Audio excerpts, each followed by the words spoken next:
Can we talk about Ayrton then? Yeah. You were Ayrton's manager for 9 years. How do you reflect on that period of your career? Busy. There was always something. His contracts were always complex because he was a little different from others in the sense that being a national icon in Brazil and having most of Brazil behind him, we had to carve out of contracts certain image rights. Probably he was the first racing driver who carved out image rights. So the standard Ron Dennis sort of contract couldn't apply to him. But even in the Lotus contracts, it was the same thing. If you remember, they had Banco Nacional as a sponsor right across the front of the overalls. Well, that was an exercise in itself.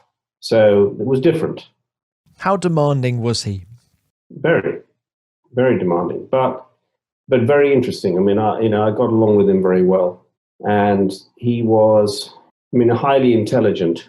I would say, I've looked after many clients over the years, and not just in motor racing, but in tennis, golf, and music business, actors, business people. But he would be certainly in the top 5 of the most intelligent people that I've worked with.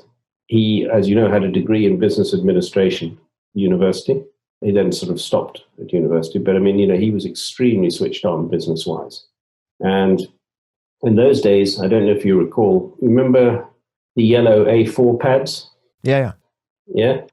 He used to always operate with yellow A4 pads, and we would divide up an A4 pad into about 5 or 6 columns, and we'd work out in advance. There were no emails in those days. So we'd work out in advance the start position in a negotiation, what we would expect the other side to come back with. Column 3 would be second offer. Column 4 would be what they would come back with. Column 5 would be probably what we would end up with. And that's how we did any negotiation. And how accurate were those They were predictions? pretty accurate. Well, because they were accurate because it depended on, in any negotiation, it depends on who holds the stronger cards. So the stronger the cards that you hold, the more likely it is you're going to end up with what you want in column 5. And because you were representing Ayrton Senna, you reckoned you always had the strongest card? In those days, yes. Was he interested in business? Yes, he had that degree, but Oh, did yeah, you very much sense so. he was interested in the deal and how it happened and the market forces and all that Don't sort of? forget that he made an awful lot of money out of Formula One. And so did Alan. They both did extremely well out of Formula One. That's another story, between the two of them. And there wasn't much to choose between them as to how well they did business-wise. But the interesting thing about Ayrton was that he had a view for business. And if you remember, just before he died, in 1994, that he had set up the relationship with Audi, and the Senna family became the Audi importers in Brazil of Audi cars. And they had all the dealerships and import things. So that deal was set up by us in 1990. We started working on it in 1990, late 92, early 93. And that came to fruition.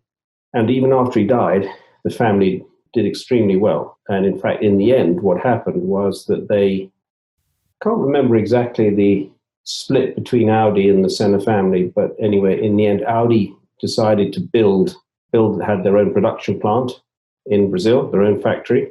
And in order to do so, because the Sennas had the exclusivity for Audi cars, they had to buy them out in order to be able to produce the cars in Brazil. So you and your exit clauses, Julian. Yeah, so the family did very well. Yeah, because there was no way that Audi could have actually produced their own cars in Brazil without buying out the import license. But that was Ayrton's foresight. He was the one who had the vision for that. It was a nice deal.